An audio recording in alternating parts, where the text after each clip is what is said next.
महाराष्ट्र शाहू बाबासाहेब आंबेडकर यांना अभिवादन करतो आणि वंचित बहुजन आघाडीचे मान्य राष्ट्रीय अध्यक्ष बाळासाहेब आंबेडकर साहेब, विश्वकर्मा साहेब युवाचे आणि आमचे सीए आणि आपल्या अमरावती जिल्ह्याचे उद्योजकाचे असोसिएशन अध्यक्ष आणि ओबीसी महासभेचे महासचिव विजय जाधव साहेब आणि इथे बसलेले सर्व बंधू आणि भगिनी, आपला ओबीसीचा मुद्दा आम्ही ओबीसी महासभेतर्फे जनगणनेसाठी वारंवार आरक्षणासाठी आणि जनगणनेसाठी आम्ही वारंवार निवेदन करत आहे.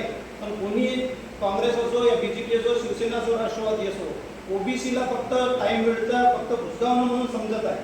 कारण या विदर्भामध्ये बहुसंख्या आणि महाराष्ट्रामध्ये बहुसंख्या समाज आहे.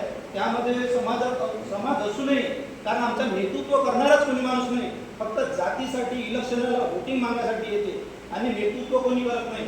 त्यामुळे आम्ही विचार केलेला आहे आणि आता विजय जाधव साहेबांनी परवाच्या दिवशीला आपल्या राजकमल चौकाला ऑफिस ओपनिंग आहे आणि नेतृत्व करून सरळ सांगितलं का ओबीसीच्या आपल्या काँग्रेस बीजेपी पार्टीच्या मागे कोणी लागणार नाही आणि वंचित बहुजन आघाडीच्या मागे प्रकाश आंबेडकर साहेबांच्या मागे आपण सोबत राहू आणि इथल्या बडनेरा विधानसभा असो त्याच्या कोणती विधानसभा असो तन मन धनानं आपण निवडून आणू आणि साहेबांची ताकद वाढवू, हे विजय जाधव साहेबांचं म्हणणं आहे. त्यामुळे आम्ही आज आवर्जून आम्हाला राहुल मेश्राम साहेब विश्वकर्मा भाऊनी आम्हाला बोलवलं, आम्ही इथं आलो आणि साहेबांसोबत आज भेटलो.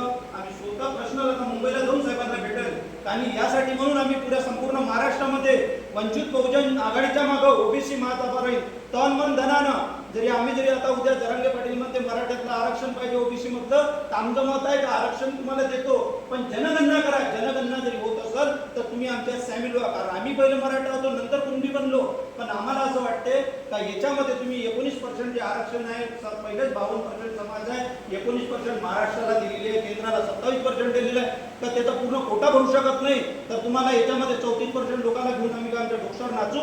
आम्हाला महाराष्ट्रामध्ये आमच्या बहुजनाच्या ओबीसीचं नेतृत्व सत्ता असायला हवी. त्यासाठी आपण संपूर्ण बहुजन आघाडीच्या मागे लागावं आणि प्रकाश आंबेडकर साहेबांना साथ द्यावं एवढे मी बोलतो आणि 2 शब्द संपवतो. जय हिंद, जय भारत.